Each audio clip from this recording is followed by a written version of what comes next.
Hello. David Bradley in the pet room. It's been a long time.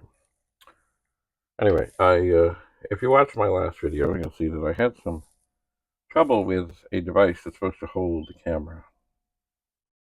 I have switched back to a normal tripod. This is the thing that like clips on a shelf and then gives you a thing to grab the phone with, which is all beautiful. At least it seemed beautiful until it didn't work.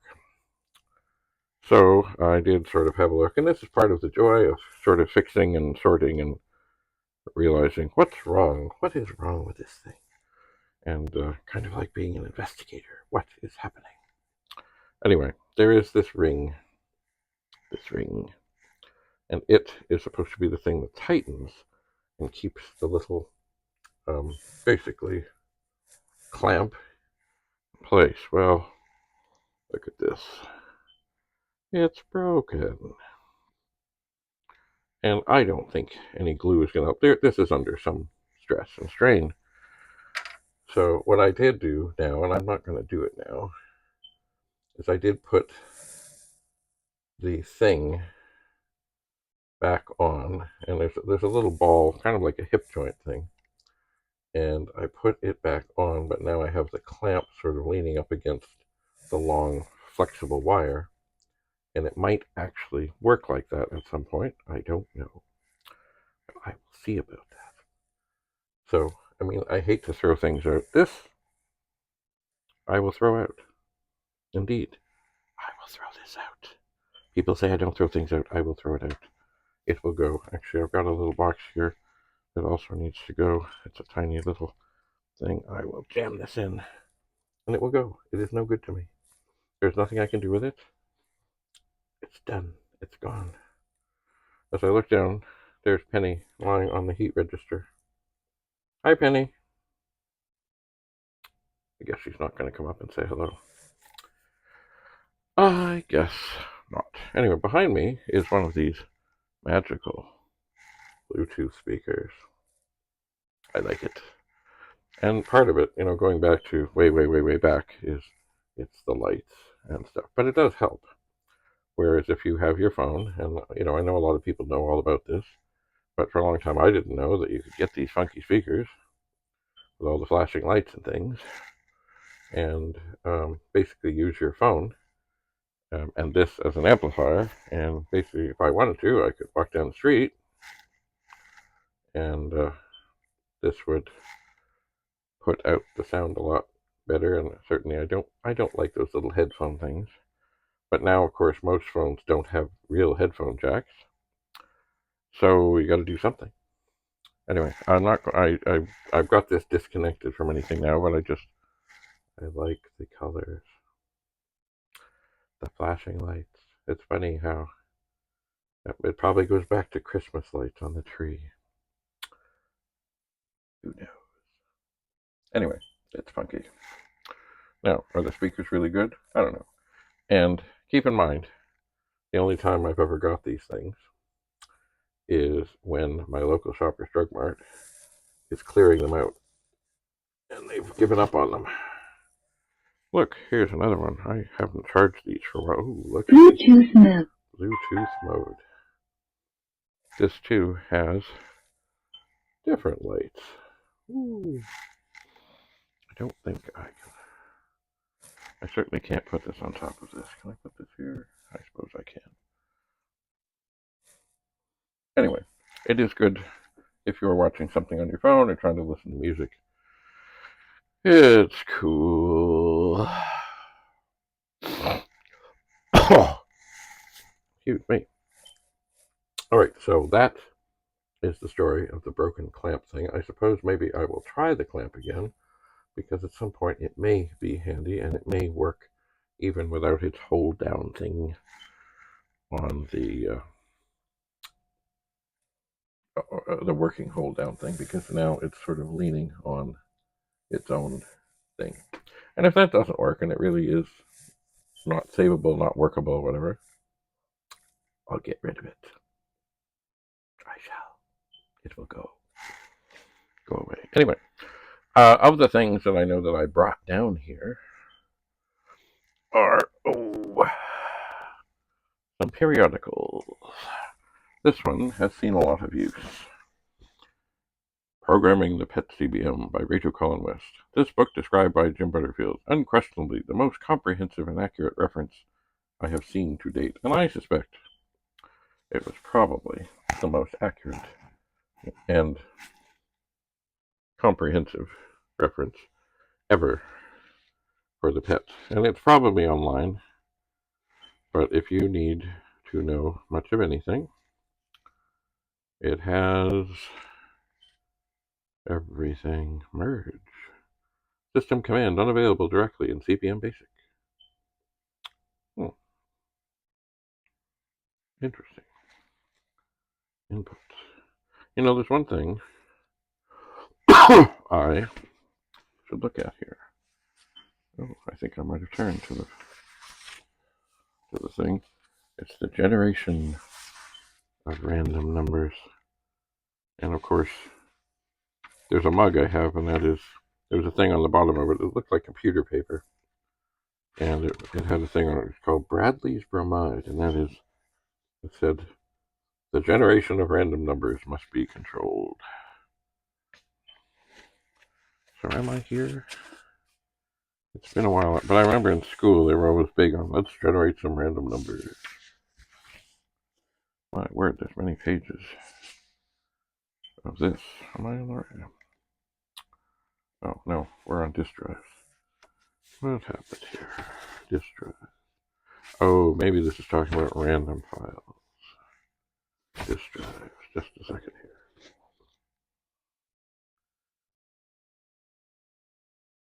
Yeah, we're on disk drives. Anyway, I do know basic keywords. Stop. SQRST.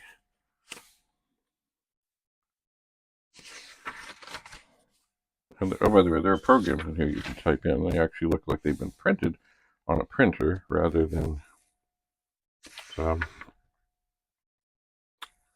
put in or typeset or some other weird thing that usually ends up with trouble. Trouble.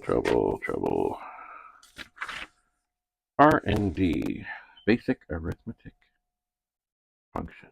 Purpose, generates a pseudo-random floating point number in a range from 0 to 1, excluding the limits. RND can mimic. And there's a little program here. Yes, I should experiment again. It's been a long time since I have generated random numbers. And why would we generate random numbers? Well, when doing a program and testing it to see that you have figured out all the bugs and things and stuff, oftentimes people would say, let's generate random numbers and run them through and see if we come up with an error.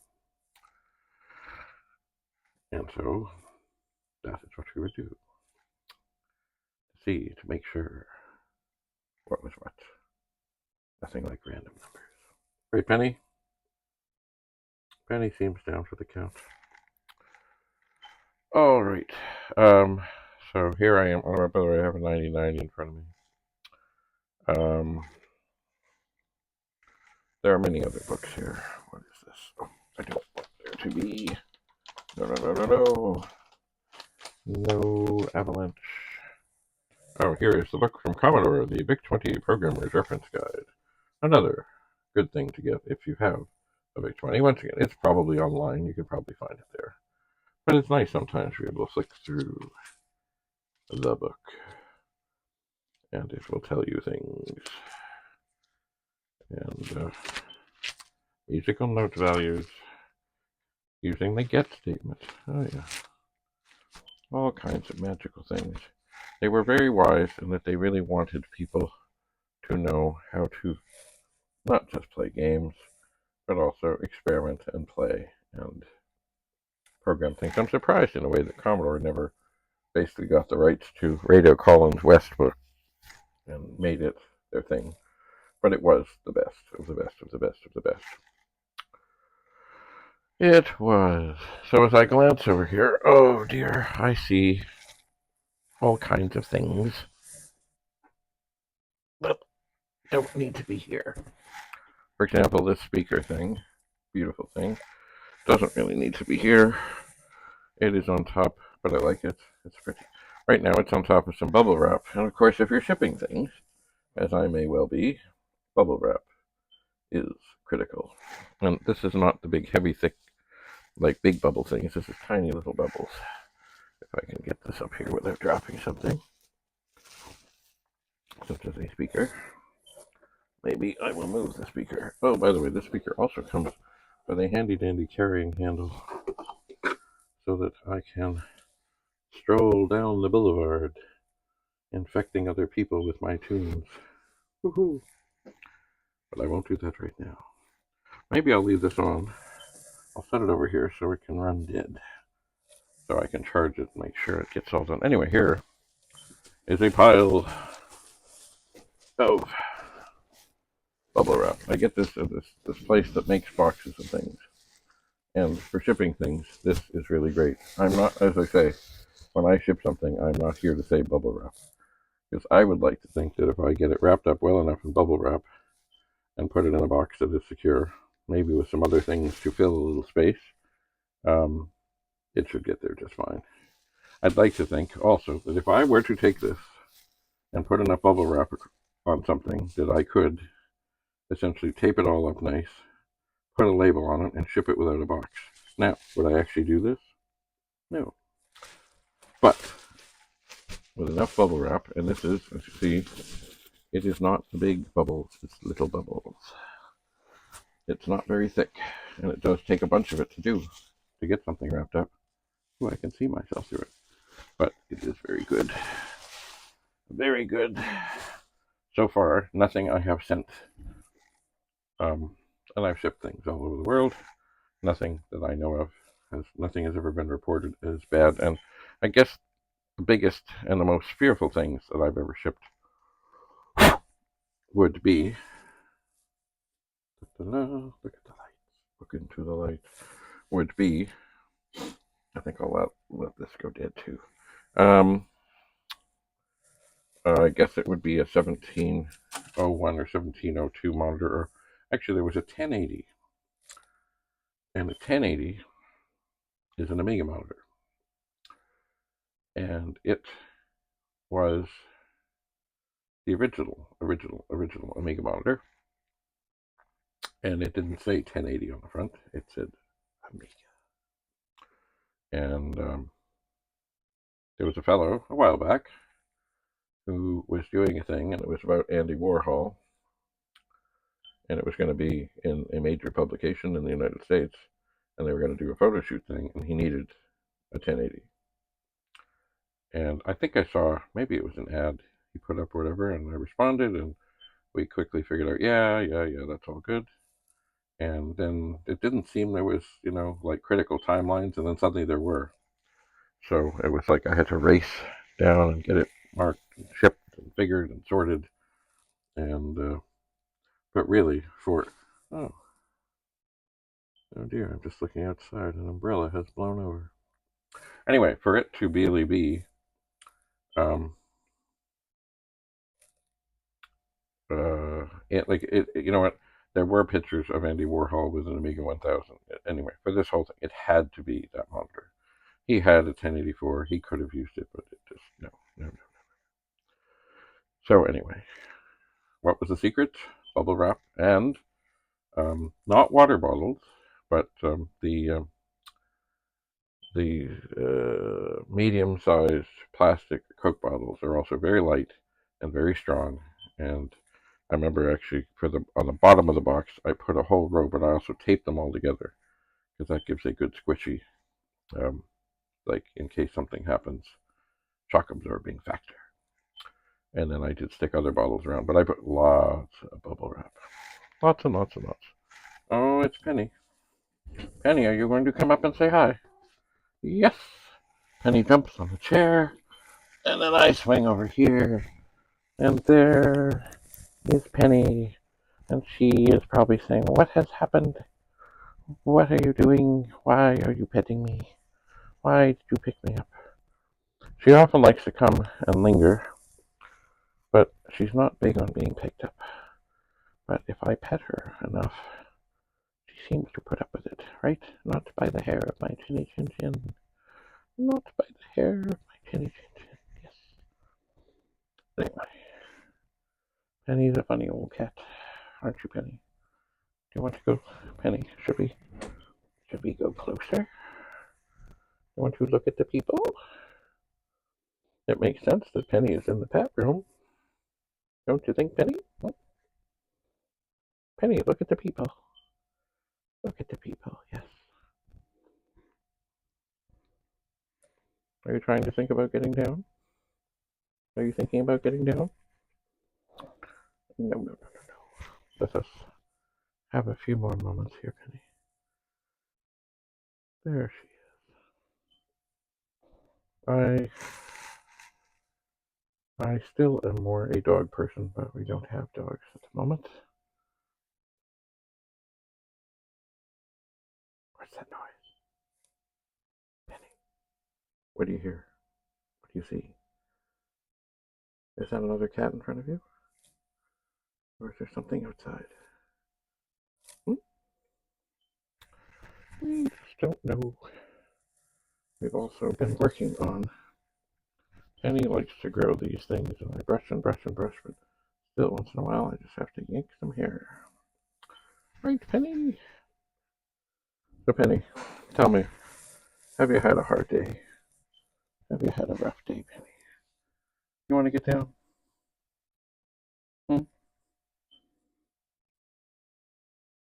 Yeah. Cats' tongues feel funny. They do. They do indeed. Kind of like sandpaper. Okay, Penny is now. Are you getting into the big squirm where you want to get down? Are you? The big squirm. Okay, let's put you back on the chair here. There you go.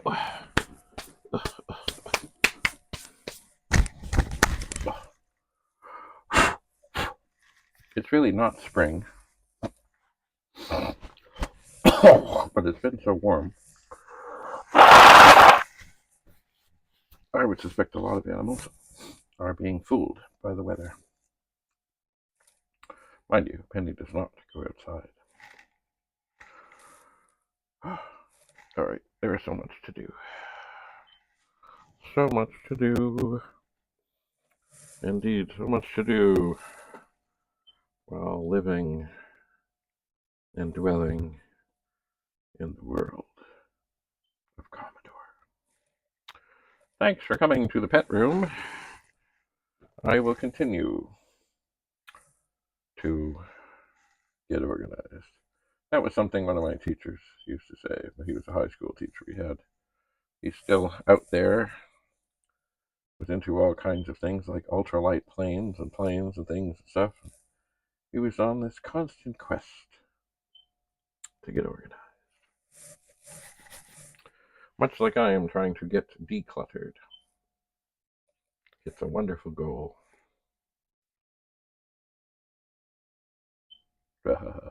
Anyway, thanks for coming. Thanks for being here. Do have a lovely, lovely day. David Bradley in the pet room, signing off.